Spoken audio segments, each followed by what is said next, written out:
All right, good morning and welcome to our channel Princess Set. We thank the Lord for bringing us to life this morning. It's a good thing that we went to bed and we are up, hale and hearty, strong, agile, with our sense of directions right before us. So we are so thankful for our expectations still being intact, and there's nothing the devil can do about it because we are overcomers. All right, this morning, today is the 6th, today is the 7th of August, 2025, and we have some current happenings, some facts and clarifications that I want to relay to you this morning, and it is important that you also get these facts very straight. I stumbled at them yesterday, but it appears a little bit too late to make a VN out of that. So this morning I said, all right, I just had to bring it out with a constructive criticisms based on these facts that were rolled out in the internet space, so that we can see what we have on this. And there are 6 key facts, and they are the current happenings within the ecosystem that we need to really kind of put a knife to it and see how to slice and to shape we could slice each of them. The first one says disbursement processes started few days ago. Only the alert is what is remaining when the head of the IMF delegates arrives. That was the first key fact. The disbursement processes started few days ago, and only the alert is what is remaining when the head of the IMF delegates arrive. If we talk about this framework that has reportedly commenced behind the scenes, which is possibly involving maybe the verifications, internal documentations, and some stakeholder levels coordination. But the actual credit alerts, which is the notification, are pending, and it may only proceed once the head of the IMF delegate physically arrives or gives the final direction towards this course. Now, the risk of creating some false hope or premature celebration among beneficiaries also is an issue within this ecosystem. Else, it is clear to know what the phase is actually that started. What exactly is waiting for the IMF leader to really validate before disbursement will commence? Because such claims should ideally be backed with official communication. I think in my strongest opinion, I feel like some of this information that people hear and makes them to go awire or to carry a doctrine about it, some of them are just some wishful thoughts. Some of them are just the way they feel or what they want to feel, because there is no official communique towards this particular message or submission. So I strongly feel that such claims that disbursement processes started a few days ago shouldn't be such as we communicate by Pastor Donald Obasio Kore or Osim or Ngozi Israel. They shouldn't be. These are just information carriers. They are not too much better than us, the influencers on the social media space. They might be privy to certain information, but they are not official standard. I feel like some of these processes that are very much entrenched in official statuses should be communicated officially. After all, we have the secretary to the sanctuary wealth, which most times the work now seems to just rally around debunking errors, debunking fraudsters, debunking certain things that they didn't say. What of the things that they ought to say? So I strongly believe that their work supersedes more than what they do. I beg your pardon. Their work involves much more than what they do. So that the process is started long ago, and it's only the alert that's been awaited pending the arrival of the head of the IMF delegates, should be an official communication coming from Sanctuary Wealth Initiative. All right, that was the first fact. Then the second fact says that the few genuine registration that is going on does not stop or delay the disbursement processes or disbursement itself. You can make your findings from above. In other words, the ongoing registrations, though we know that they are, could we call them limited? They are not limited. A lot of registrations are going on, and according to this submission, it's not interfering with the progress of the disbursement process. And this implies that a parallel arrangement allows for continued registration without affecting the earlier stages of distribution or alert distribution. I also feel that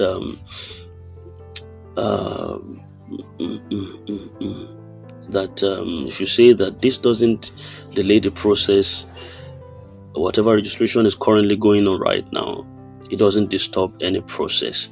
This should be also should come from a credible source.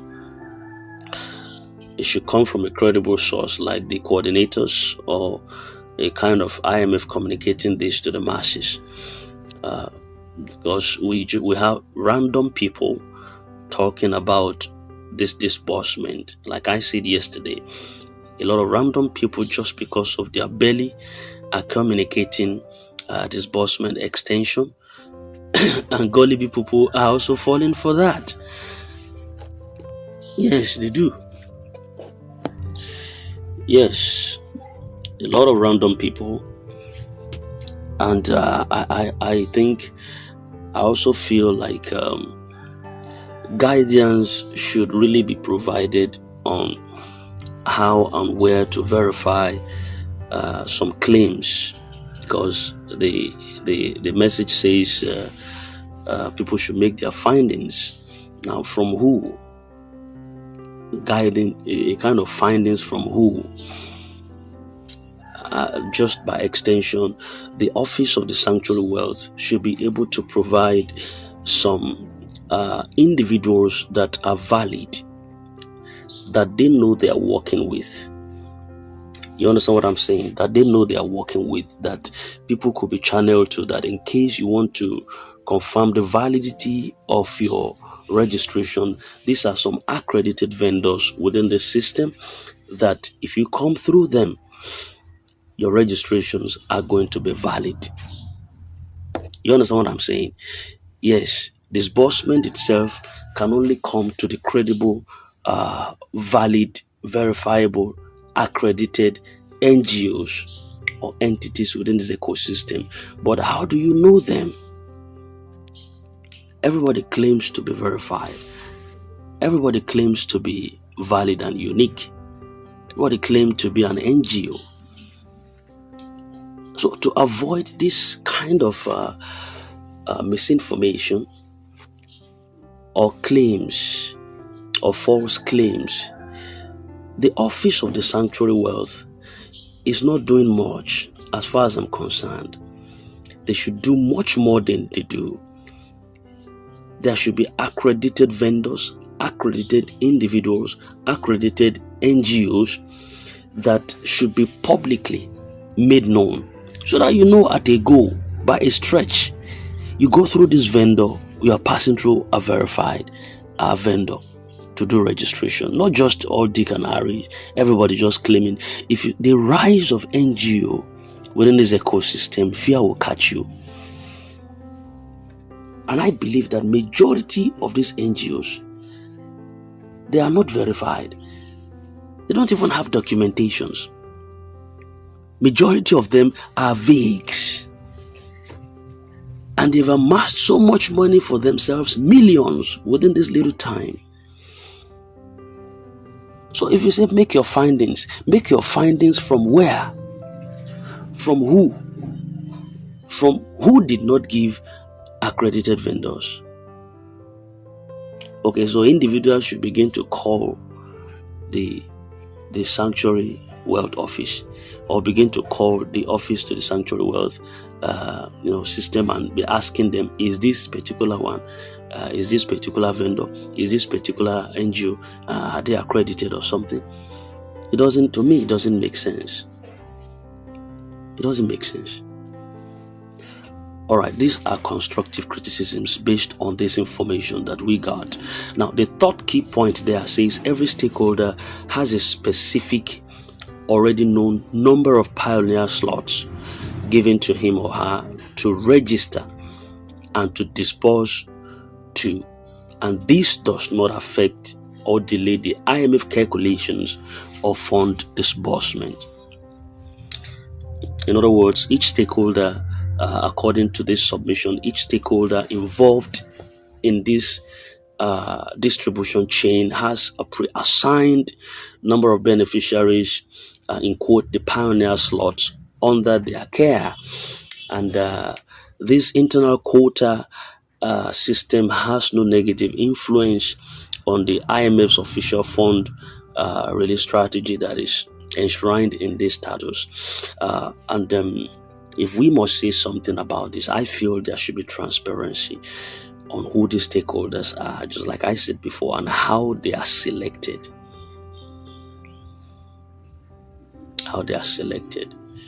The slots allocation, how is it allotted? Is it by merit? Is it by need? Is it by affiliation? Is it by region? How are the slots allocated to each stakeholders? And if you don't exhaust the slot, it gets back to the IMF. Now, suggesting that this process doesn't delay the calculation of the IMF, it also assumes that there is an insider involvement in this. It appears like there is an insider involvement that has the knowledge of what is going on. So official IMF disbursement involves, I believe it involves a serious, stringent monitoring, a serious auditing process, and an approval stages. And any kind of local process must align with these stringent monitoring processes before disbursement can take place. So if we say that there's no interference, or this does not have any negative impact on the already going on calculations of the IMF, it shows there is an insider knowledge within the system. Anyway, that is that on that. Now, the fourth figure, or the fourth key point here says, if any stakeholder fails to exhaust his given slots, his given number of slots by registration, after disbursement, the remaining money in his possession would be refunded back to the IMF. Now, if a stakeholder does not use up, that's what it means.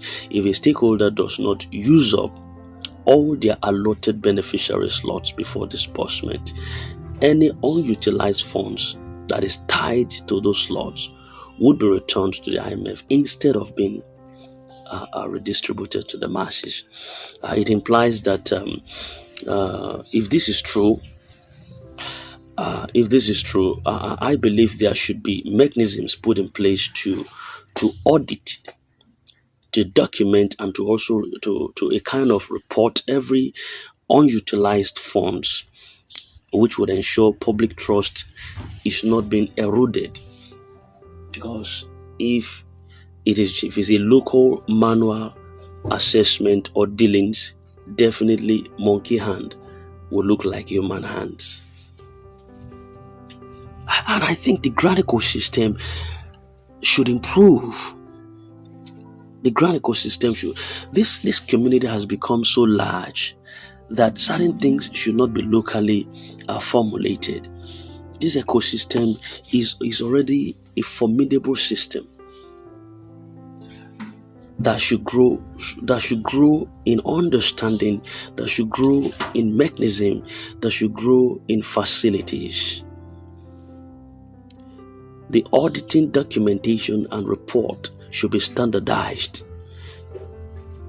That will any system or any individual that is expected to be benefiting from this system should be on the adjudged merit in such a way that you'd have passed through the processes, and by the time, because we are talking about financial stuff here, we're talking about money,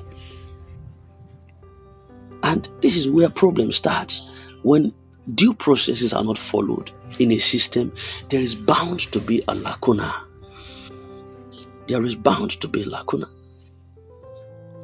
Grant ecosystem has evolved over time, and I think that in sophistication, they also supposed to evolve. And that's why a lot of people are going to cry after disbursement. This is not just to say for somebody to feel offended, no. Because if the normal formalities are not passed through, there's bound to be a gap in the system when payment happens. Some would pay, some will be paid, some will be left out of payment. And that's the problem.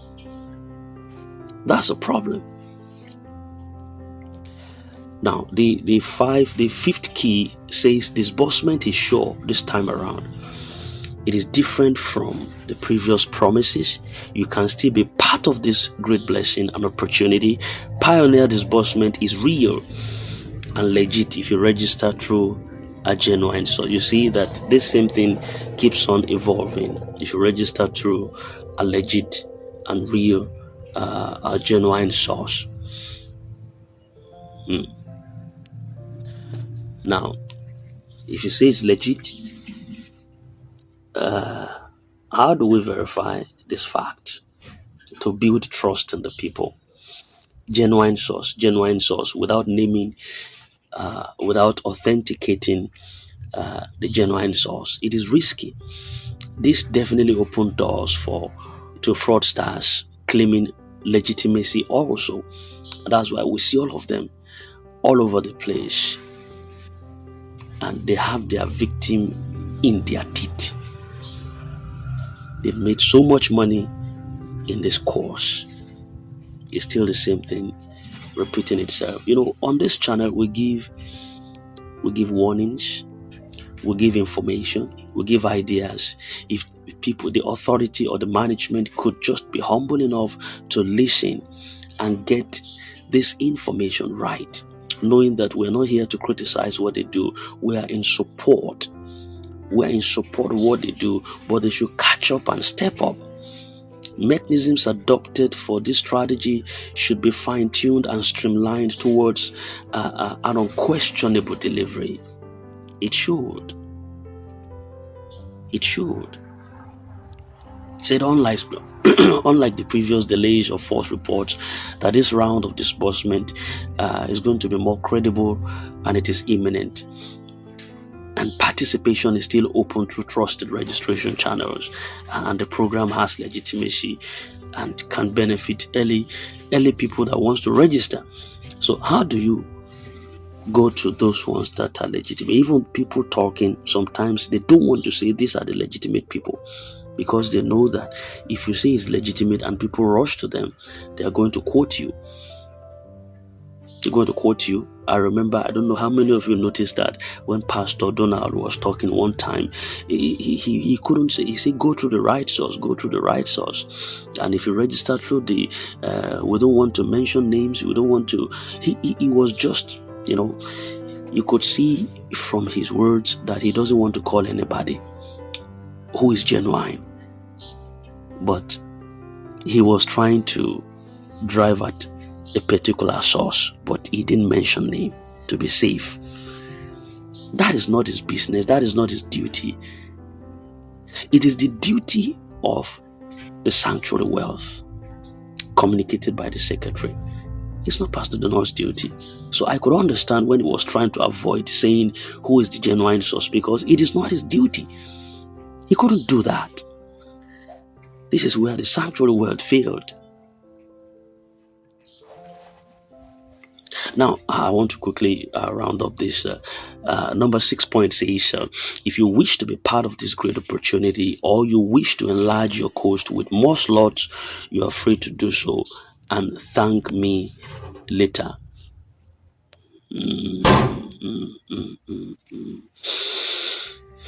Still, this is still an encouragement to slot expansion.